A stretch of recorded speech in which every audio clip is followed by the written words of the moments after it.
Some of them come to Canada with a 5% down payment for home and they get a home, but then there's so much that goes into paying the mortgage of that home every single month. Many immigrants have a system where the women do not have any wealth back home, but when they come to Canada, even the child benefit checks. Why some immigrants feel depressed in Canada? What are the common causes of depression among Canadians as well as the immigrants? And what depressive factors drive some immigrants out of Canada? Today we'll discuss all of this. But before we delve any deeper into this discussion, I request you to please give this video a thumbs up and subscribe to Honest Reviews Canada. Actually, the depression in Canada is not about lack of opportunities or deprivation in any sense. It more stems from the monotonous lifestyle and lack of change and social exclusion. Most of the immigrants come from places where they do not have a lot of money, but they have a lot of culture, a lot of liveliness, and people around them. They're used to social gatherings, gossip, hangama, fun. And back home, they have a lot of time for that as well because in the third world countries, the system allows for people to have a lot of leisure time. So they're used to a lifestyle where they can go out a lot, socialize with a lot of people, and live life on their own terms to whatever extent their level of richness allows them.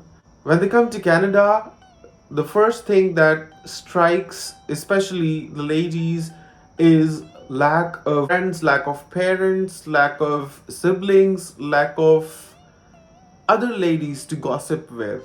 Induces depression in the lives of female immigrants. It's because Canadian lifestyle does not allow people a lot of time to conduct unnecessary gossip or hang out because the weekdays are primarily spent on work and the weekends are spent either on bed, relaxing and charging up for another burdensome week, or people have many events planned with their family where they prefer to go rather than hanging around with their friends because all week long all family members have had their unique activities in which they had stayed busy, so it's the weekends that they could come together on.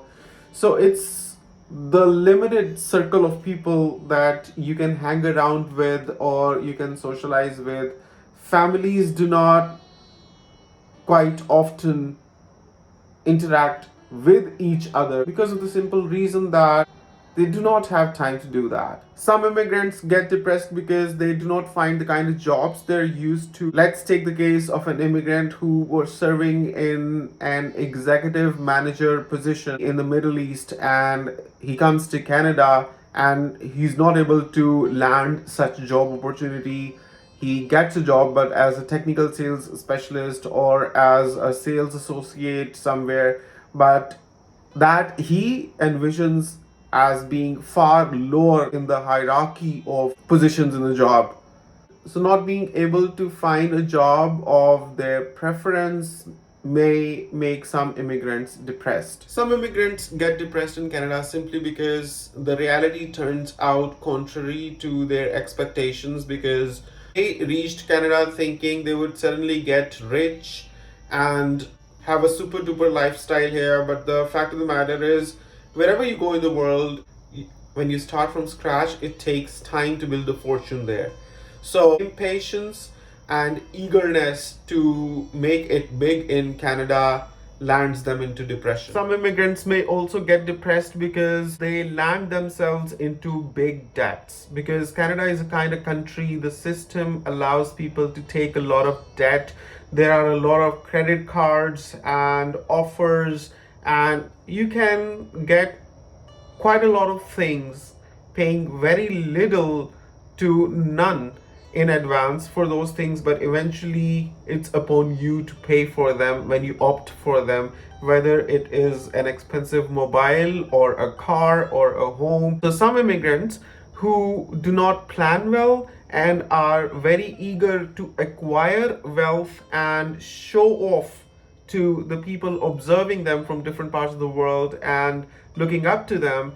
They want to set an impression upon them that they were able to make it big in Canada very soon and very quick. So they land themselves into trouble, which can mean buying an expensive car that they cannot pay for, buying an expensive home that they cannot pay for.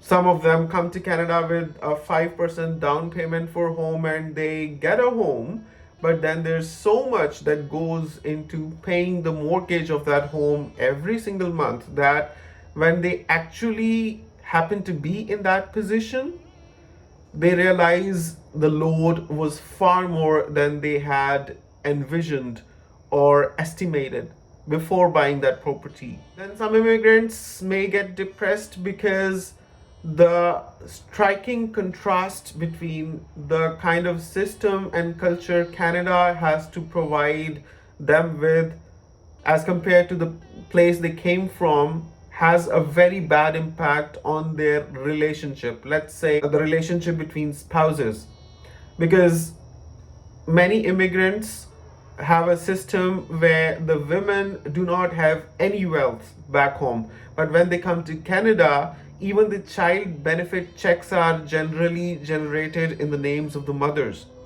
So some of those men, being husbands of those women, cannot digest that their women are getting so empowered and so much money. All of this new money, new direction of money, the whole different system can have a negative impact on an already fragile relationship.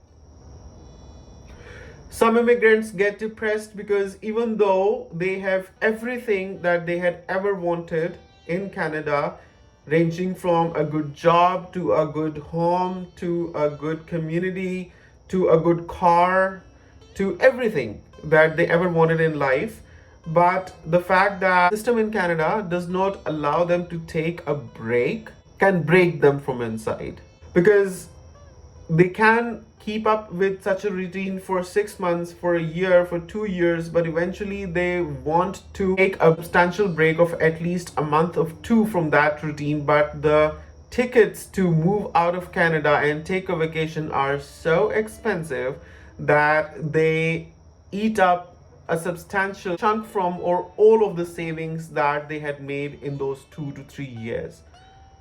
So they do not like that and they have a tendency to get depressed. Then there are also some people who may get depressed because of taking up bad habits after coming to Canada, because including the consumption of cannabis or things like that, people can get addicted to these things, and obviously in the long run that has a negative impact on the psychology of a person. There are a few of the reasons that I think immigrants can get depressed for in Canada, and I think it is possible to manage depression and come out of depression even if one falls into it with good planning, emotional intelligence, staying within the means and not going beyond that, not getting into debt, staying clear of things that you want but do not necessarily need, and keeping busy.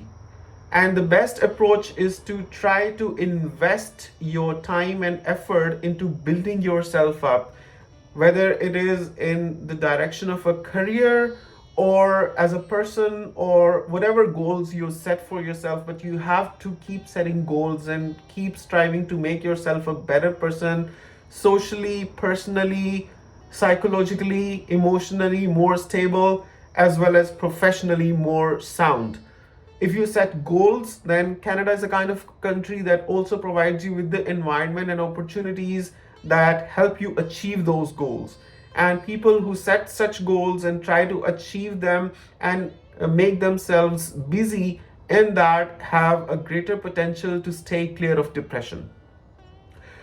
Now, let me know, what do you think can be the possible causes of depression among immigrants in Canada, and whether or not you agree to the reasons that I have presented or the solution that I have presented.